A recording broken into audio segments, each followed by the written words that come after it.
Hi అండి, నమస్తే, welcome back to home style cooking. ఈరోజు మన వీడియో వచ్చేసి ములక్కాడ మటన్. ఇది ఆంధ్ర వాళ్ళకి చాలా ఇష్టం. ఈ కలగలుపులు కూరలు అంటే ములక్కాడ వేసుకుని మటన్ తింటే అద్దరిపోతుంది అసలు. ఈ కర్రీని మా అత్తయ్య చేశారు అండ్ అలాగే నాకు కొన్ని టిప్స్ కూడా చెప్పారు. ముందుగా మటన్ని నీట్గా క్లీన్ చేసుకుని పక్కన పెట్టుకోవాలి. ఇప్పుడు మనం 1/2 కేజీ మటన్కి ఒక 4-5 ఉల్లిపాయలు సరిపోతాయి అండ్ అలాగే 5-6 పచ్చిమిరకాయలు మనకి కారానికి తగ్గట్టు కట్ చేసుకుని పక్కన పెట్టుకోవాలి. ఇప్పుడు ఆయిల్ వేసుకుని 5 to 6 స్పూన్స్ ఆయిల్ వేసుకుని, ఇది గ్రౌండ్ నట్ ఆయిల్ వేసుకుంటే ఈ కర్రీలో నాన్ వెజ్ కర్రీస్కి గ్రౌండ్ నట్ ఆయిల్ వేసుకుంటే చాలా బాగుంటుంది కర్రీ.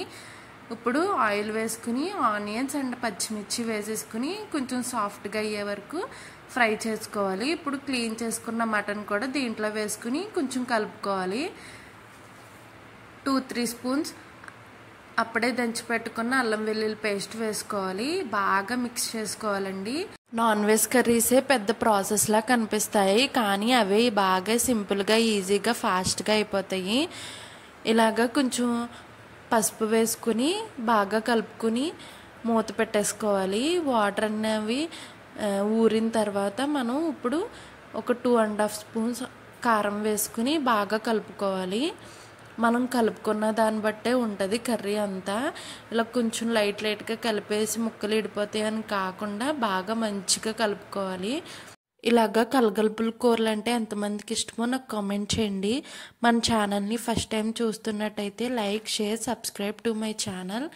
ఇలాగా కలుపుకున్న తర్వాత ముక్కలు కొంచెం పైకి తేలేదాకా వాటర్ వేసుకుని కారం అనేది చూసుకుని వేసుకోవాలి. నాన్ వెజ్ కర్రీస్కి అయితే కొంచెం కారం ఎక్కువగానే వేసుకుంటేనే బాగుంటుంది కర్రీ అనేది. ఇప్పుడు కుక్కర్ మూత పెట్టేసుకుని 5 to 6 విజిల్స్ వస్తే సరిపోతుంది. కుక్కర్ మూత తీసిన వెంటనే మనం తగినంత ఉప్పు వేసేసుకోవాలి. ముందరే వేసుకుంటే ముక్కలు అనేవి గట్టిగా అయిపోతాయని మా అత్తయ్య మటన్లో లాస్ట్లోనే వేస్తారు. అండ్ అలాగే ఇప్పుడు ములక్కాడలు కూడా వేసుకోవాలి. ముందర వేసుకుంటే పేస్ట్ అయిపోతాయని, ఎక్కువ వాటరే ఉంటాయి కదా మూత తీసిన తర్వాత, అందుకని ఇప్పుడు ములక్కాడలు వేసుకోవాలి. మా అత్తయ్య ముక్క ఉడికిందో లేదో అని చూపిస్తున్నారు నాకు. అండ్ అలాగే గరం మసాలా వేసుకోవాలి, హోమ్ మేడ్ గరం మసాలా. మా అత్తయ్య చేసిన రొయ్యల పలావ్ కూడా నేను కింద డిస్క్రిప్షన్లో ఇస్తాను, ఒకసారి వెళ్ళి చెక్ చేసేయండి. అది కూడా చాలా టేస్టీగా ఉంటుంది.